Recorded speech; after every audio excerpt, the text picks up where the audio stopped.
Müslüman uyuma, ailelerine sahip çık. Uyuma, çocuklarına sahip çık. Urfa uyuma, çocuklarına sahip çık. Müslüman uyuma, ailene sahip çık.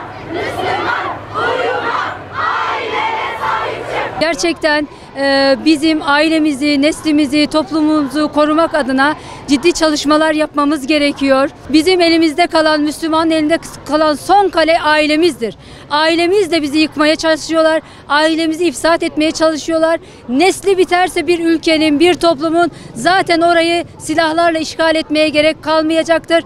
Bunun savaşını veriyorlar. Topla, tüfekle, darbelerle, 28 Şubatlılarla vesairelerle bizi yok etmeye, ülkemize sinsi emellerini gerçekleştirmeye çalıştılar ama bunlar olmadı elhamdülillah. Şimdi sıra ailemizde. Biz ailemizi koruyacağız. Buradan sesimizin gittiği her noktaya kadar diyoruz ki Urfa halkı olarak birleştik, yek vücut olduk ve birlikte hareket ederek lütfen diyoruz elimizde kalan ailemizi, neslimizi ifsad eden tüm düşüncelere ve tüm yasalara karşıyız. Lütfen bunlar hakkında düzeltmeler yapılsın.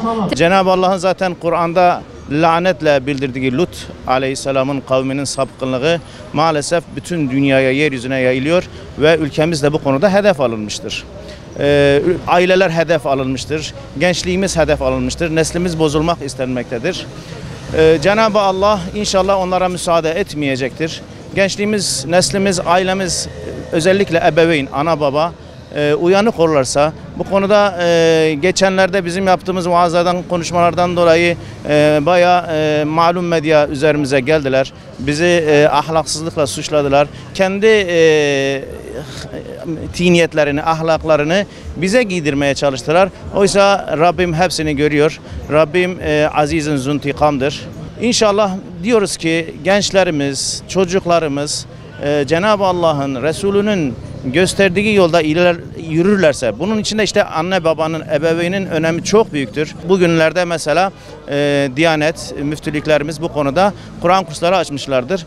6 yaşına kadar çocuklara ne verilirse, zihin altına, şuur altına ne yerleşirse hayatı boyunca o kendisine rehberlik eder, önderlik eder. Onun için inşallah ebeveynler bu konuda duyarlı olurlar. Çocuklarını İslami terbiyelerini, dini terbiye bilgilerini almaları için, Kur'an'ı, Allah'ı, peygamberi öğrenmeleri için Kur'an kurslarına gönderirler. Böyle bu şekilde çalışma olursa inşallah bu zalimler muvaffak olamayacaklardır. Hakikaten ateş sokakta, ateş gençlerimizde ve bunun temelinde evet aile var. Biz gençlerimizi suçluyoruz. Kanıyorlar diyoruz, sosyal medya diyoruz ama biz demek ki o kadar gençlerimizi sevgi, ilgi, alaka, değer noktasında o kadar eksik bırakmışız ki onlar da sevgiyi veya mutluluğu, kendilerince mutluluğu sosyal medyada arıyorlar. Biz Müslümanlar o kadar adanmışlıktan atanmışlığa geçtik ki maalesef bugün bu atanmışlık, kariyer, diploma, okuma, eğitim, evet ilk ayet ikraydı, okuyacaktık ama neyi okuyacaktık? İşte bakın bugün hepimiz ağlanacak halimize bakıyoruz. Gençlerimiz elimizden gidiyor ve biz bazı yerlerde bir şeyler yapamıyoruz. Bir sürü Urfa'da camilerimiz var. Onları biz gençlerimize tahsis edelim. Kapılarını kapatmayalım. Aile küçük bir dünya, dünya ise büyük bir ailedir. Dolayısıyla dünyayı bozmak isteyen, ülkeyi bozmak isteyen, ülkeyi karıştırmak isteyen insanlar aileyi dağıtırsa, bertaraf ederse ülkede elden gideceğini iyi bildikleri için ülkeyi karıştıracaklarını çok iyi bildikleri için o yüzden herkes aileyi hedef alıyor. Biz de diyoruz ki gelin neslimizi korumak, geleceğimizi teminat altına almak için aileyi koruyalım, neslimize, gençliğimize sahip çıkalım. Bizim düşmanlarımız Kurtuluş Savaşı'nda bizleri yenemediler. Bizi yenmelerinin tek belki bir yolu vardır. Onlar aileyi dağıtırlarsa biliyorlar ki ülkeyi de dağıtacaklardır. Çünkü eğer aile kalmazsa, çekirdek aile yapısı dağılırsa kesinlikle ülke diye bir şey kalmaz. Özellikle icra makamında olan hükümet şu adımı atmalıdır. Aileyi ve nesli korumak için her türlü uygulamaları. Bunu artık Milli Eğitim Müfredatı mı dersiniz? Çıkarmış olduğu yasalarla mı dersiniz?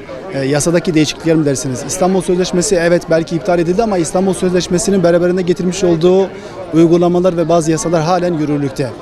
Dolayısıyla İstanbul Sözleşmesi'nin oluşturmuş olduğu o 10 yıllık tahribatı da ortadan kaldıracak çalışmaları yapmak hükümetin boynunun borcudur. Bunun sadece bir İslami boyut olarak değil, bir kültürel yozlaşmanın, bir dilsel yozlaşmanın olduğunu bilmemiz lazım. Çünkü bizim kültürümüze baktığınız zaman sadece İslamiyet de değil, özgürlüğümüz olarak da kısıtlanıyor. Nasıl mı? Örnek vereyim şöyle bir şey. Yani bunun sadece İslamiyetle alakalı değil.